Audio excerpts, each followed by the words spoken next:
Hey there, I'm George from Pavliscak Studios, and we will be making a glass marble today.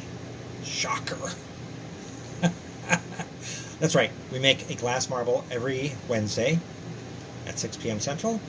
Most Wednesdays, not every Wednesday. Anyway, today we're going to make a Galassia marble, which is my take on a galaxy style marble. It's unusual in the fact that it is stacked dots, which is a technique that, well, it's old, and it's related to soft glass and lamp work, as opposed to some of the more popular glassworking techniques that are around today, which are I won't talk about because I don't know a heck of a lot about them, other than having just observed them and read books and stuff like that. As far as hands-on experience, my hands-on is with soft glass, propane oxygen torch, glass blowing. So I'm going to be using Moretti glass rods. I'll be using mostly clear. I'm going to be using some large diameter rods to do my gathers.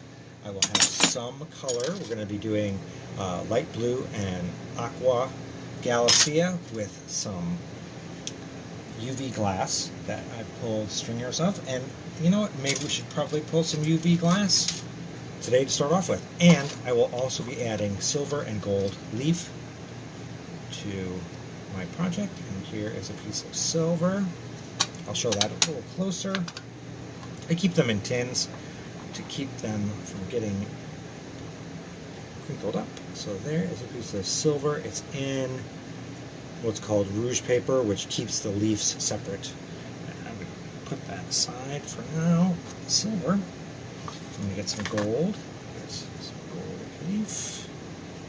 And I just need a little piece. I cut these in advance,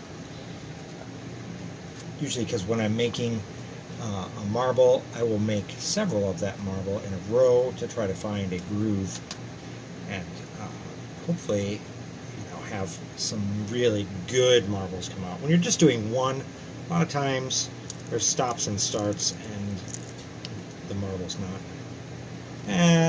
as perfect as you'd like. Alright, so I've set the gold and silver foil out on a graphite marble plate, which I use to shape a lot. It's right next to my torch. Getting rid of the rouge paper, throwing it on the ground, and then I'm going to put something just over that leaf to keep it from blowing away. And let me go grab a rod, and we're going to pull some of that UV stringer. I've got some really powerful UV glass.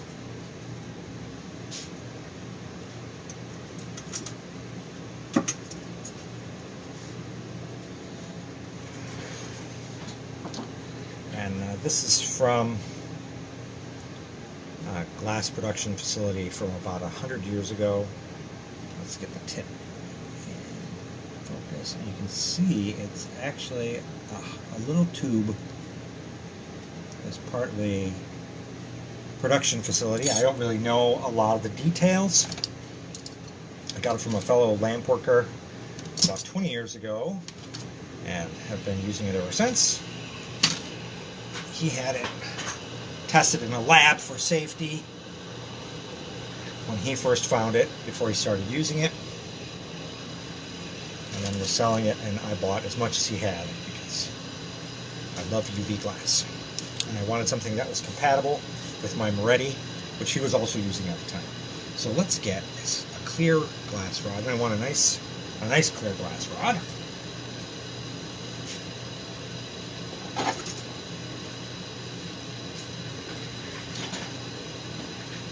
So we're going to mix this UV and this clear into a gather, mix it up, and then pull it into a string. So let's get started. I'm going to flash that big clear rod, just to keep it from popping and crackling.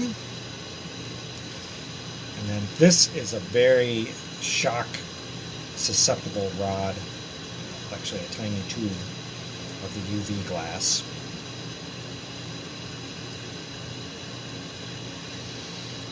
And this opaque glass opaque UV glass and the clear glass, I'm going to put probably in about a 1/4 to 1/3 ratio. And there's a lot of different ways you can do these kinds of things. Totally up to you, your experimentation. I've probably added 1.5 inches of that Vaseline glass rod to my gather. Now I'm going to mix it up. First thing I'm going to do is get a stainless steel handle. I'll be fancy, I'd call it a punty, but it's a handle. Can't touch the glass because it's 2,000 plus degrees, so everything has to be done through secondary contact. Handles, you can use glass handles, you can use steel handles. I use stainless steel rods that I use to make bead mandrels. When I say bead mandrels, I mean the little things you make glass beads around, so the little center portion.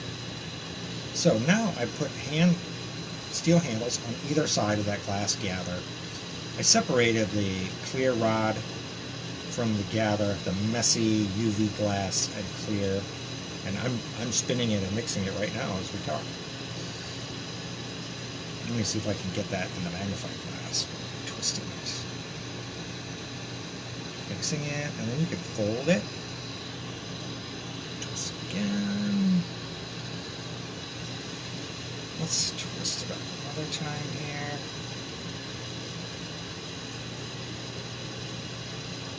Glass is, you can really see how difficult it is to mix something to a homogeneous new mixture from the two colors you have. It's really,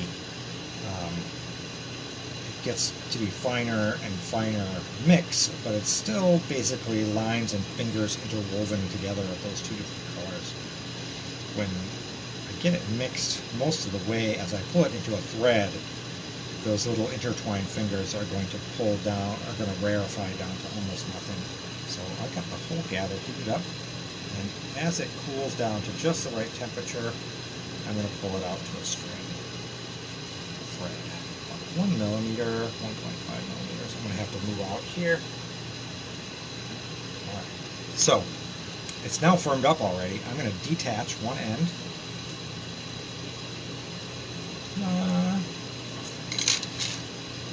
Preheat on a tweezer. I'm going to grab those.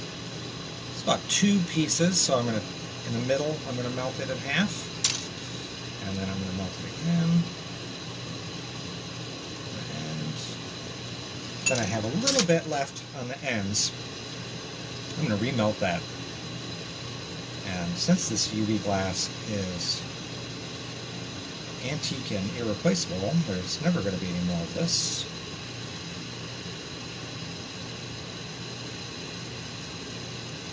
I want to make sure it goes into as many marbles as possible, so I'm pulling it off of the handle as much as I can, remelting it into a little gather, and then I'm going to pull it into the thread.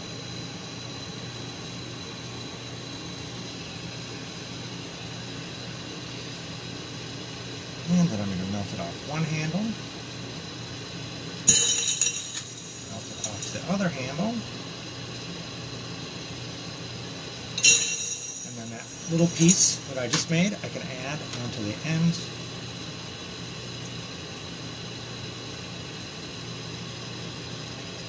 And you see, I got a little extra piece, enough to make a whole marble probably, that I saved from getting quenched in the bath as waste.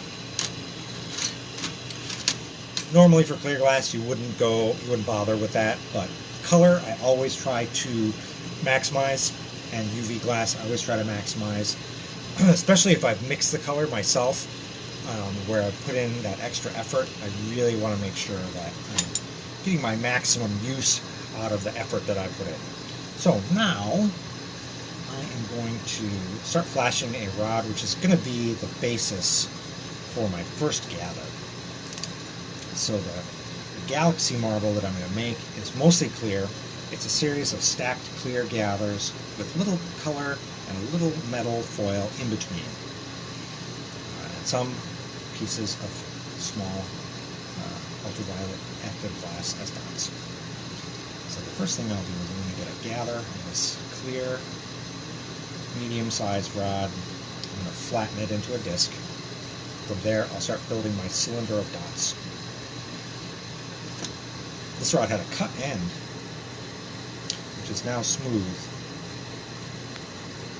but there's some impurities that come from that cut end where the little glass matrix of molecules is open. So there's little extra oxygen bonds that are looking for something to react with. So they'll react with carbon in the air, or particles in the air, or whatever that will make impurities on the surface of the glass. And so I'm just getting rid of that. Some people would call that skinning. I'm not really skinning this whole rod, like peeling back the surface of it. I'm just taking off the stuff that I don't want. I can turn down my propane and get a more oxygen-rich flame and make sure that everything is burning very hot and clean, so nothing is going to stick to the surface.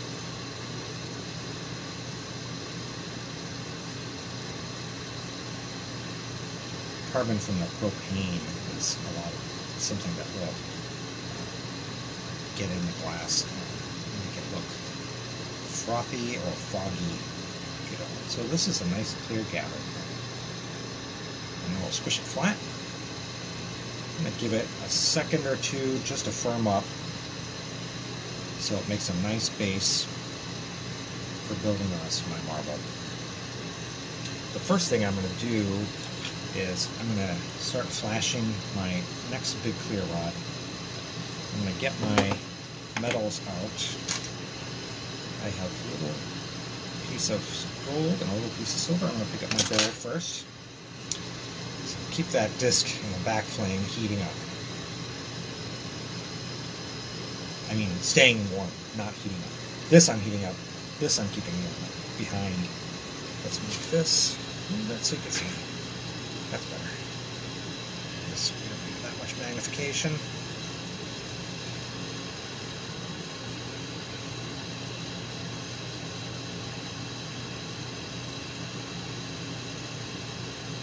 Now at any time I can heat the surface of that disc and start picking up my metal. There's no rush though, because I have to get a gather on this big clear rod right here, which I've now brought down into the hottest portion of the flame to get a gather.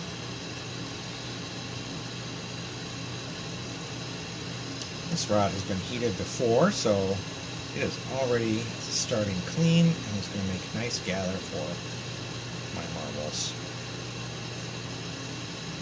I think I have enough here. This is all going to get squished down into a marble pretty much. I use the rod down to where it starts getting too hot to be able to handle it because it's that short. Alright, I'm going to heat the surface of this disc. Pick up my gold. There's my gold. That little black speck is the rouge paper, which mostly vaporized. And there, the flame just blew it off. Now I can keep the gold and the clear warm. And you can see this rod is starting to melt on the end. I'm going to have this back at a slight angle so that the molten glass on the end of the rod rolls back onto the shaft of the rod itself, forming a larger and larger ball.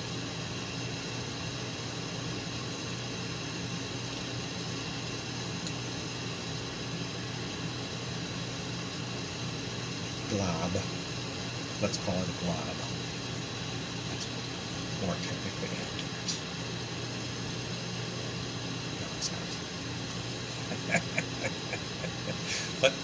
the glob is larger. Give it another half a minute, and then we're going to put that gather on top of our gold here. I'm trying to be careful so that the gold itself isn't actually in the flame, but it's adjacent to the flame. Because if I put it in the flame, I'm going to vaporize that gold right off the surface. Alright, so let's put that clear on there.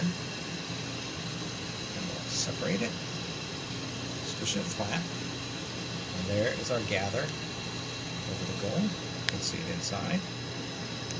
Underneath. There is another magnification.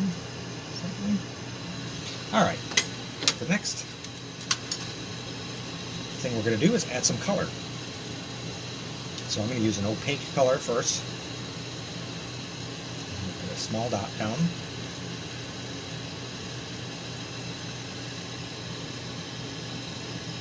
The color order is, I like to mess around with it. Now it's your choice. When you're making your marble, I have ways I do things which I've developed over time, which mean something to me, or that I prefer, that don't mean anything to anyone else. Alright, let's use some of our new UV glass and put some UV in there. I'm going to draw a line around the periphery of that dot of opaque pale blue that I just put. Let's melt that in. As that's melting back in, we'll heat up our clear glass rod again.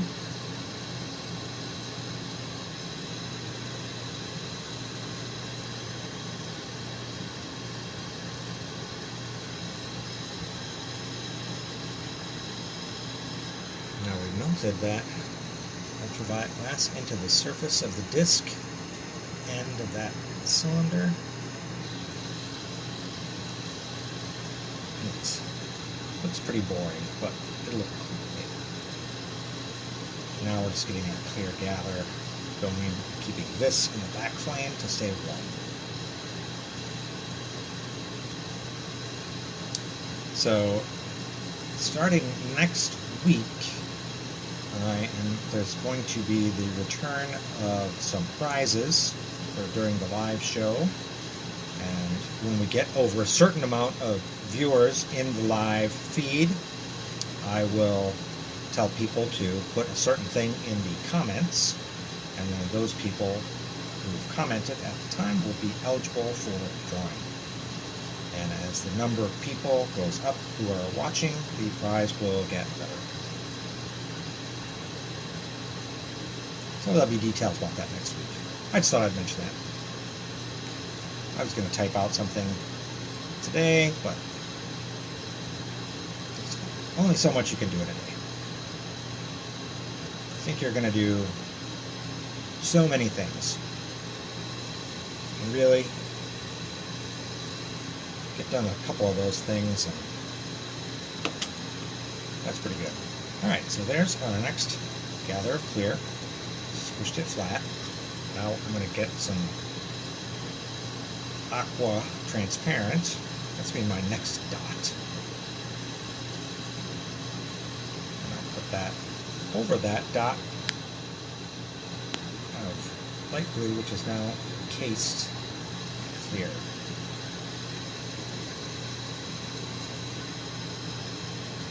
So I melted that transparent aqua on there. I'm going to push it in a little bit. Get my UV again, and I'm going to add some more ultraviolet glass. I'm adding it in a different way to make our design have more motion and look more complicated when it's done. So there, I put that UV glass in and melt it down so it becomes invisible. You'll be able to see it when the model's complete as a little haze under regular light, and under black light it will glow bright green. I posted a marble yesterday, I think, as like an example of the one we're making today, and there's some black light pictures of that. It looks pretty cool.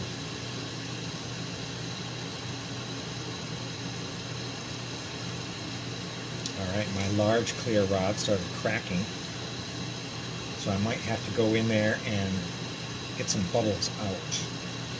When your rod cracks like that and you start to remelt it, a lot of times it traps air bubbles in that are very deep in the rod and difficult to get out. So what you can do is, if they're close to the surface on the rod when you do the gather, you can go in and pick them off the surface of the rod, or near under the surface of the rod, like if they're buried only like 1/8 of an inch or so.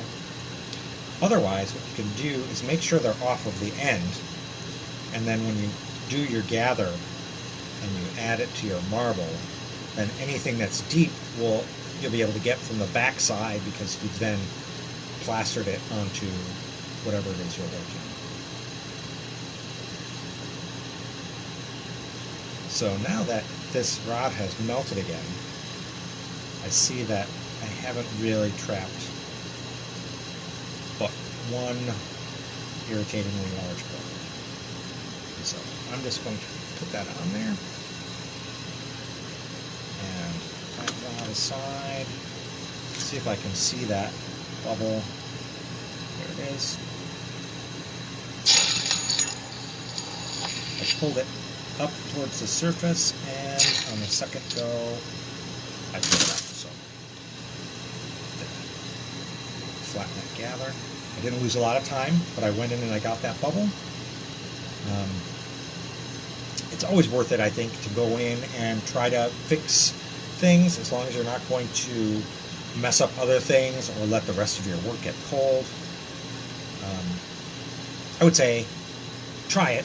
If you can get it, good. If you can't, at least you tried, and that's good practice. Get it on the next one, maybe.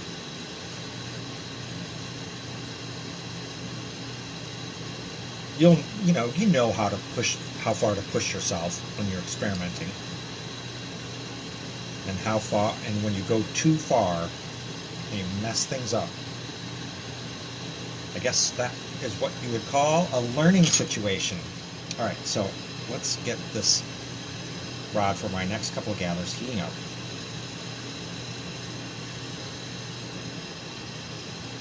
I'm going to heat the surface of this, and I'm going to pick up some silver foil. There it is.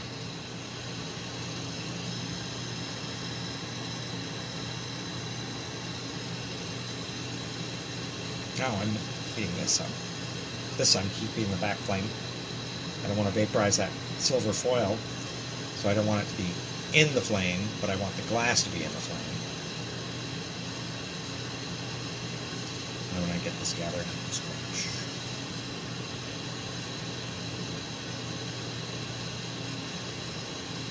It'll take a second.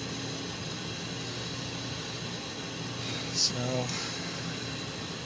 what else can I say about this model? I'm going to turn and spin it on several axi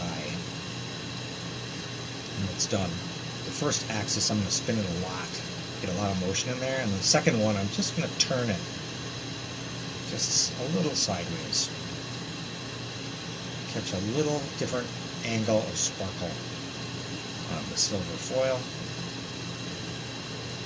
Change simple rotation to something that looks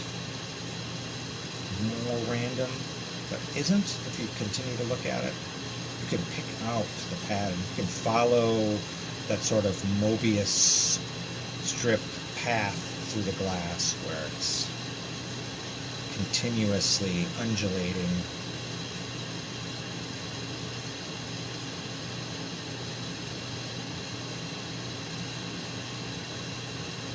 So my gather is getting moved.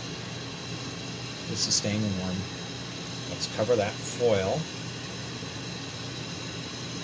And then we're going to separate this here. Push it flat. And then I want to add a little bit more glass to the end. So I'm just going to keep heating my large clear glass rod. It is getting short. So after this marble, I will attach a smaller glass rod to this, what's left of this rod, so that I can use it for another marble.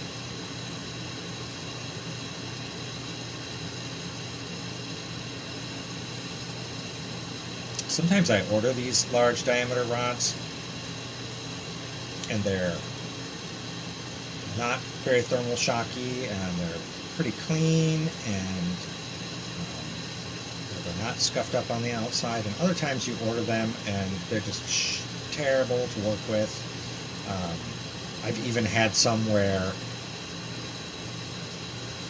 there's artifacts of overheating the metal pickup rod that they use to pull the gathers out, where it's like just a little line of metal oxide all the way down the center of the rod.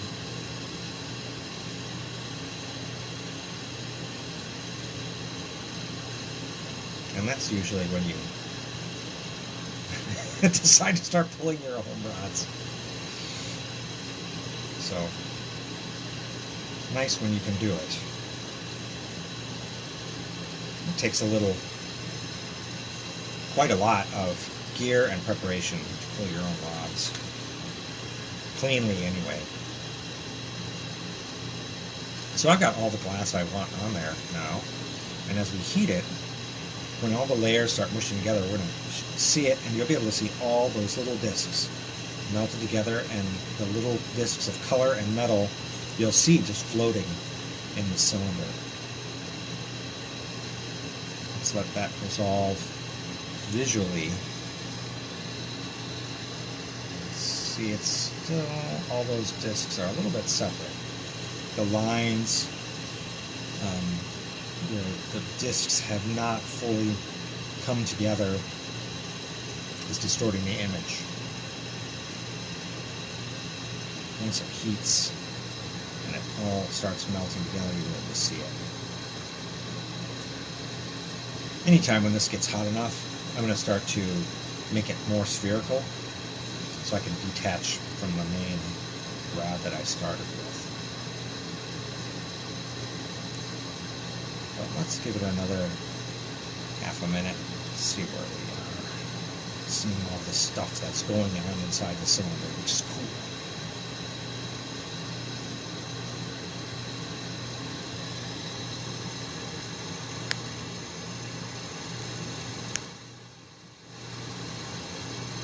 Still kind of distorted.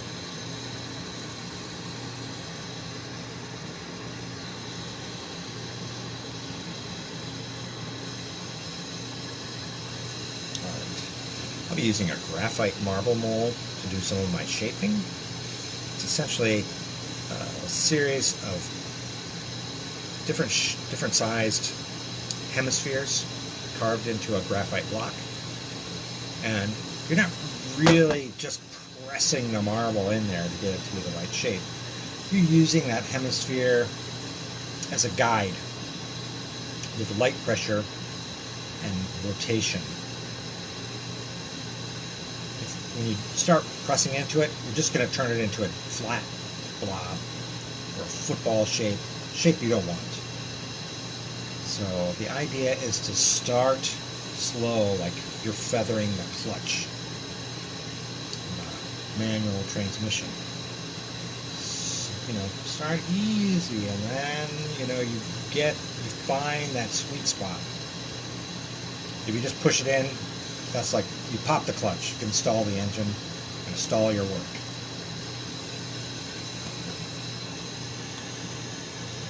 So now I'm just going to reshape that a little bit. I like to call it improving the shape or improving the design. I'm not going for perfection all at once at any given time. I'm starting with nothing, and I'm improving on that nothing. I add stuff, I'm improving the size towards the ultimate size I want. I'm improving the shape from misshapen to a spherical shape. I'm improving the design from nothing to complicated and crazy. Sometimes I'm improving one thing at a time, sometimes 3 things at a time, sometimes I'm counting my fingers correctly.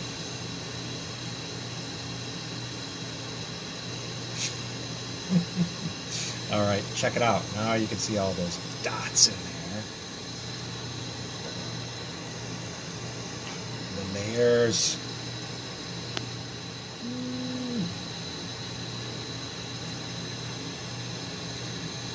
Alright. Let's spherical this free side up. Round it. Spherize. Roundulate. Ooh, roundulate. I like that. Trademark. Called it.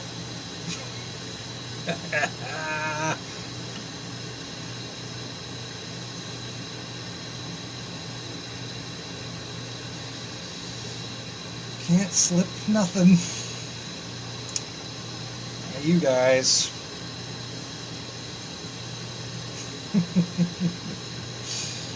Alright. While showing it to you, got a little cold, so I'm heating it back up because I want this free end to get a little more roundish. Then I'm going to quick put a metal handle on here.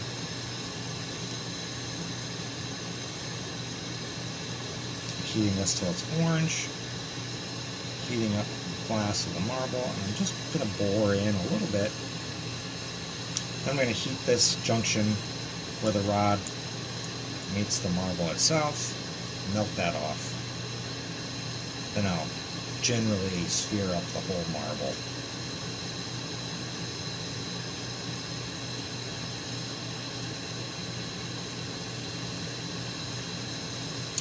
Alright, separated that rod.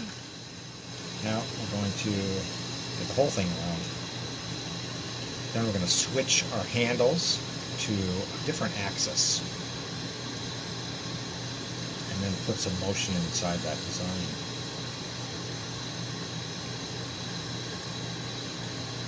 So we got to get rid of this acorn shape on the end here. And there's also a line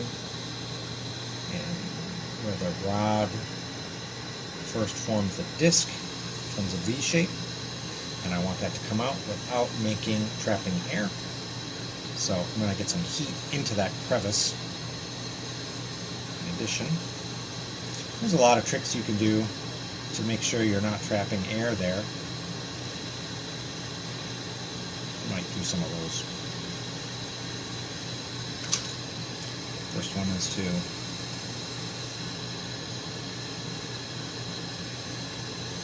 push in away from the place where you want the motion to actually occur. So if like you had a line of color you wanted to pull, you can pull the color, you can pull through the color, or you can pull in front of the color. And so what I'm doing here is I'm pushing behind the line to eliminate the line. Using the clear glass as a plow, cover up the line that I did not want to be in place.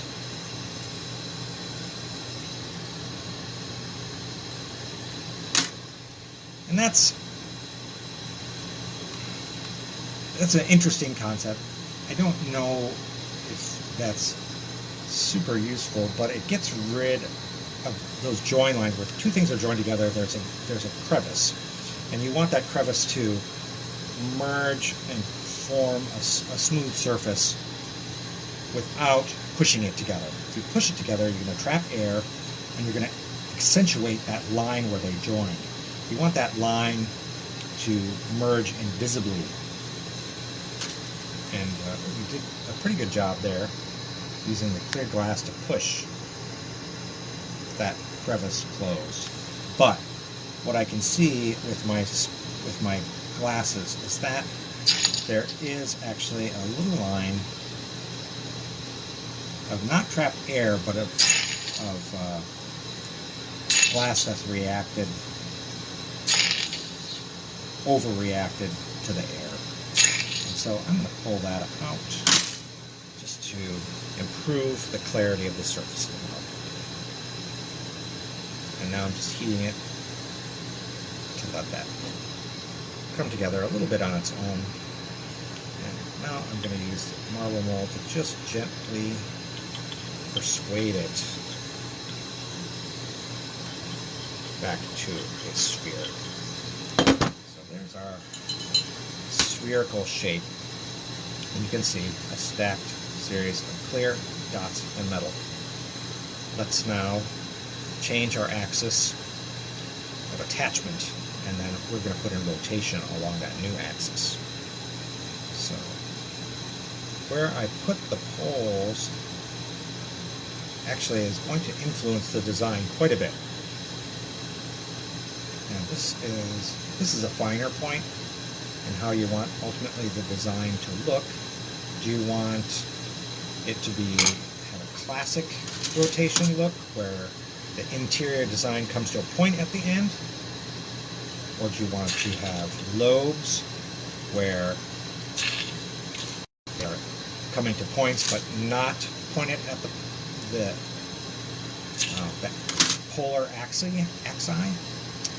Or do you want the lobes to be focused inward so that you can look through the center of the marble?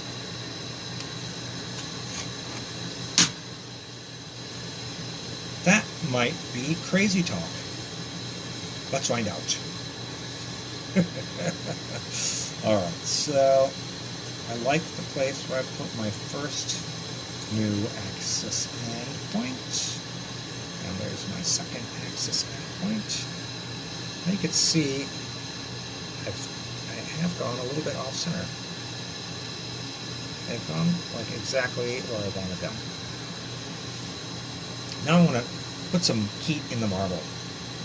And I want to put the heat in the marble in like the center 3/4 of the marble. I don't care about the surface heat as much, but I don't want the heat in where my steel is attaching to the surface of the marble, because I want that attachment point between the metal and the glass to drive the spinning of the marble on the inside, drive the spinning of the glass.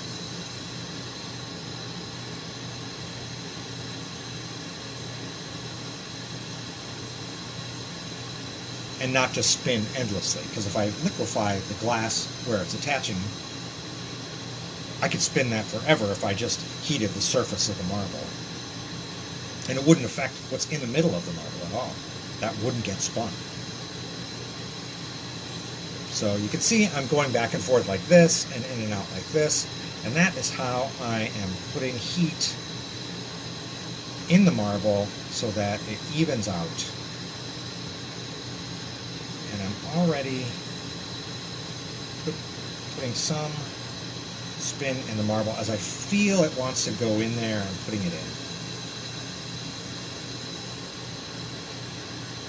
I'm not jackhammering it in. I'm putting it in as I want to put it in, and as the glass is ready for me to put it in, the spin.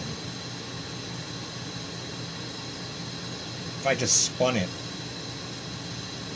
as fast as I want it to go, then, you know, it would make a nice design. It would be fine.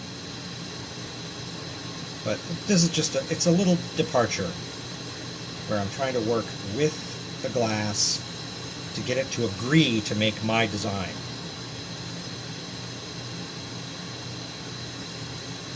Rather than forcing it to do what I want. Now you can see it's starting to do what I want. And I don't think it's even noticed yet.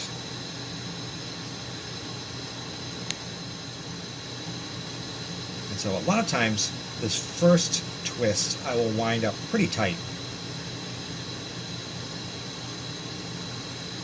This one I'm going to stop at probably, even though I'm turning this a lot, and the marble is in effect spinning constantly, and it's going to spin hundreds of times, I'm only going to trap like 3 or 4 actual rotations in the center of the glass.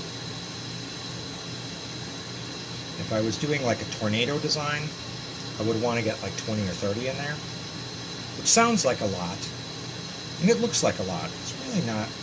I mean, you could do a lot more, but then you're going to start to rarefy your design. You won't be able to see what's happening in there. It'll just be fuzz or fluff.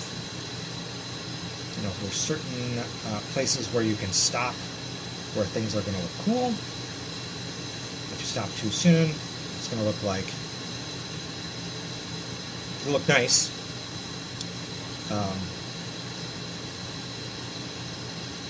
But it won't look like this galaxy that we want to make, that I want to make, that you're watching. Well, some of you. Alright, so I have put some spin in that marble. It's hard to see. Oops, I'm stretching it. There we go. Like that. I'm going to give it just a little bit more. It's freezing on the outside, but the inside is still spinning the way I want because I gave it time for the heat to get in there. Now I'm going to detach one of my handles. This one here.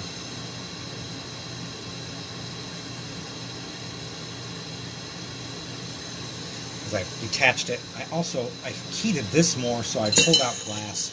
I didn't leave any metal bits in the clear.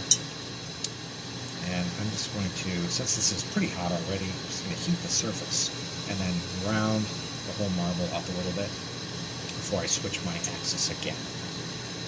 Give it a little turn. This is where I'm going to really make the design come alive. This design is fine. This is one of my favorites, actually, just the way it is now. Tornado, I'll show it to you in a second.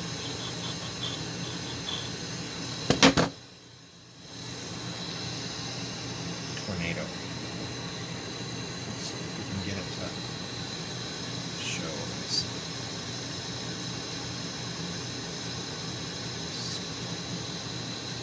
We're not seeing the color right now, because the light blue looks white and the transparent aqua is currently invisible.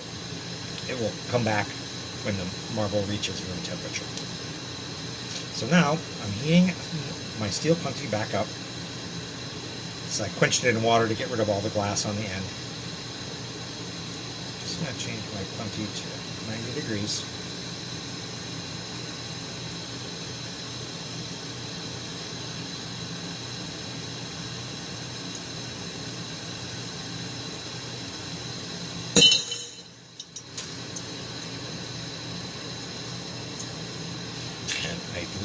There was a little bit of metal dust in that one. I don't know if you'll be able to see it on the end of that little pucker right there.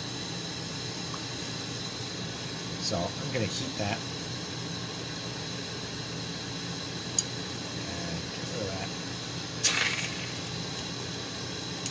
And just heat it a little bit more and make sure when you heat the glass up and it turns nice and orange like that, you can see anything that's going to come back on you later. And now that it's cooled a little bit, you can see that the aqua's come back. It's resolved a little bit. See those razor thin layers of color and metal. Alright. Now heat that marble up on the inside, so we're going to be moving it back and forth and up and down and all over the place, just to make sure our heat is even. When I put in this last spin, spinning the center of the marble, not just where it attaches to the handles. So I got both my handles on.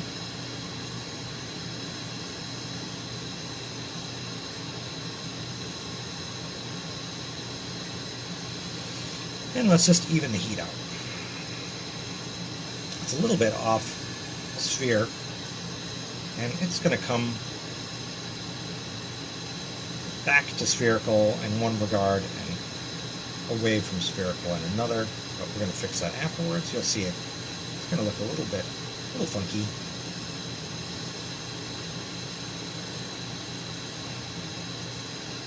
But I'm not concerned overly with the shape of the outside until the very end.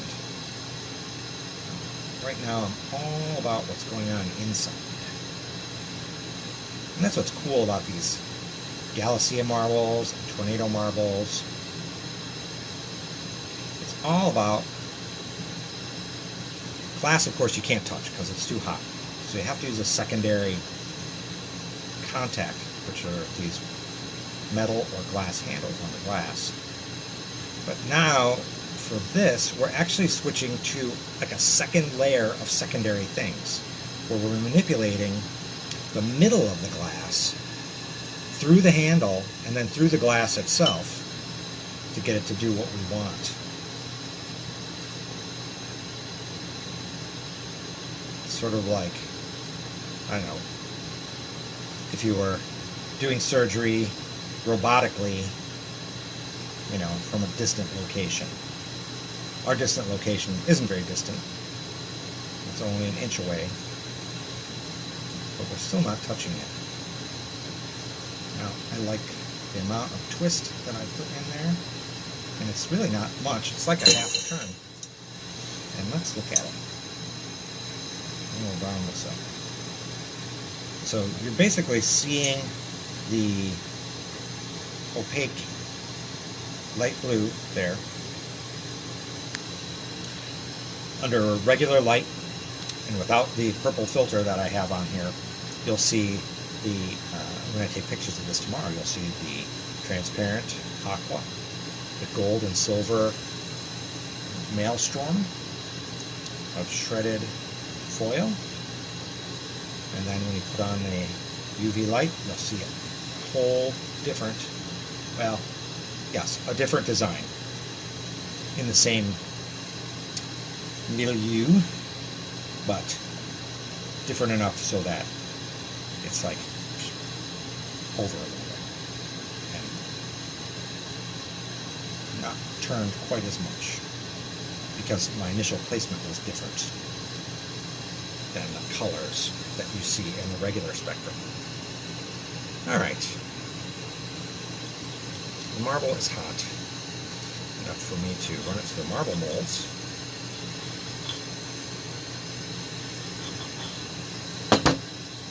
Sphered up the unattached side. Now, since I use soft glass, I got it as round as I'd like, but the surface is a little bit ripply. So I'm going to keep the surface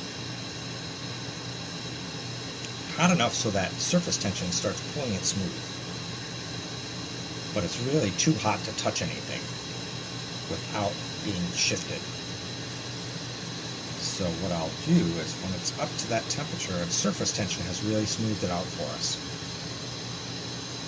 And rotation and gravity. I'm just going to keep it spinning.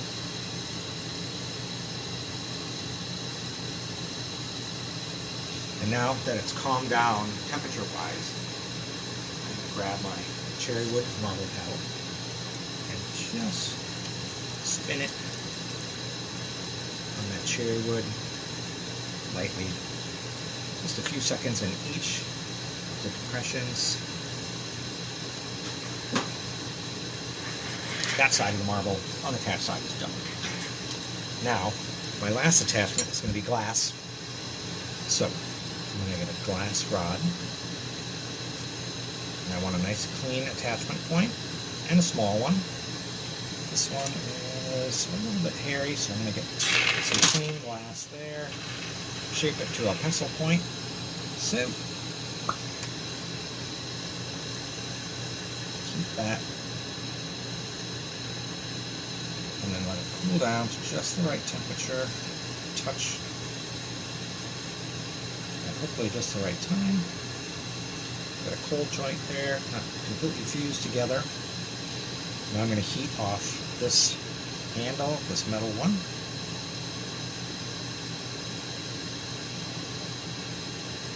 Heat it up enough so that I pull out a little bit of glass. A bit. Punch it so it comes off. Now I'm going to heat. See the little spiral from where it was attached to that metal handle. Let's just give it a minute to get smooth. And it heats into the surface of the marble so that when I run it through the molds, I'm gently reshaping this whole unattached half of the marble.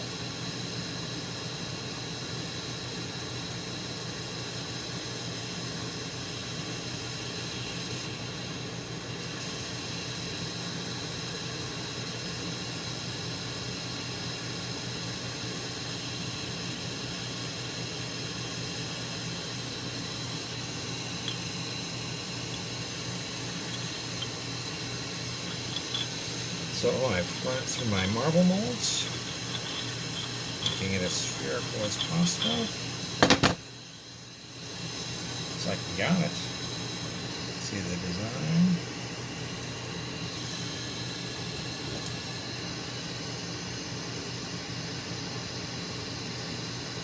The surface is ripply though.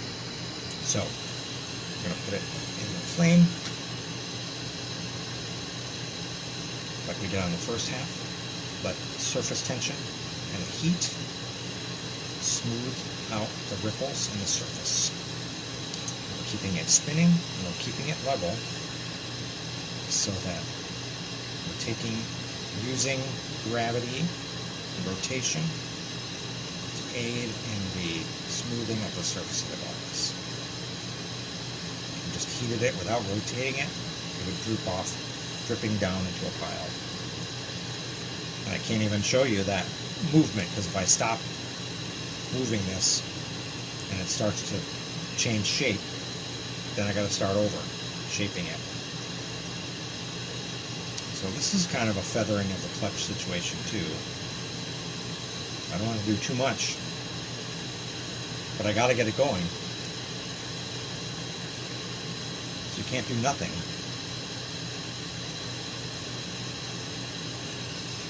There we go.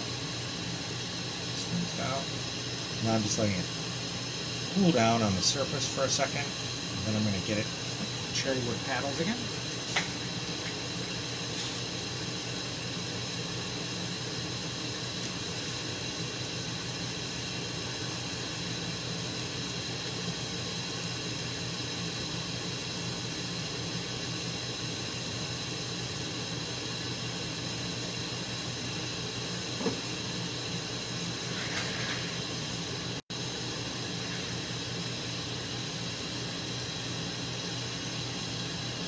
So when I went to the cherry wood paddles, I noticed that my sphericalness of the marble was off. So, and what probably happened is that what I said was happening. I paused and it started leaking out of its spherical shape.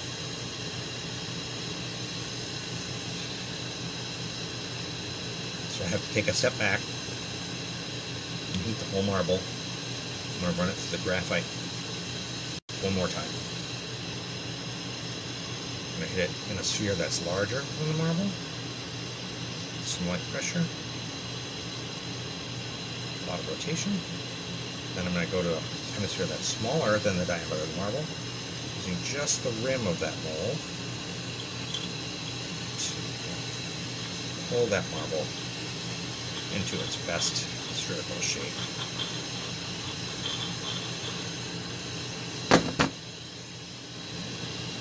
And I really felt that I improved it there.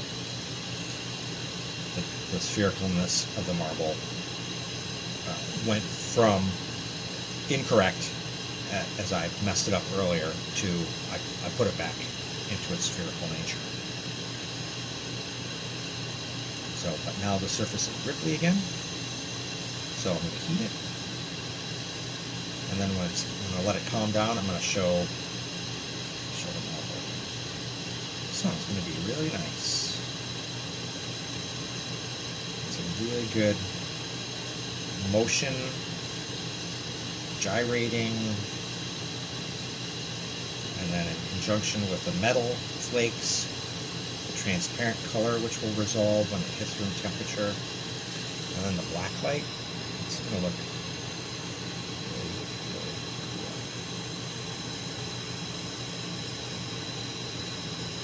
Like a dynamo of motion. Alright, back to the cherry wood. I'm just going to rotate it using the rim of some of these smaller holes. A couple seconds in each hole. We want it to use the graphite as the graphite is moist, but once it starts to dry out, it's going to be rendered ineffective, so we don't want to let it remain there. Now I'm going to chill the junction point of this last connection with the marble with some cold metal shears over a fireproof plate. I'm going to tap that rod after I've touched it there, and the rod will crack right off. So I'm sort of running the scissors along it, and then I just go just that hard, and it comes loose. I'm going to pick up the torch and polish that last connection point off, because you can see it has a little dimple. So I'm heating it strongly. When it starts to glow red or light orange, I'm going to back off a little bit, let it calm down. Then I'll do that a couple times. Let it pull into the surface of the rest of the sphere. And then I need to transfer that from the fireproof plate to the annealing oven, where it's going to rest at about 1,000 degrees for a few hours. So I'm going to use these metal spring marble tweezers. I have to heat the ends where it touches up to 1,000 degrees, so I'm heating them until it's orange. Let those go to black. I'm going to pick up the marble. And I'll show you an alternative to that in just a second. Here's our marble. Let's put it in the annealing oven.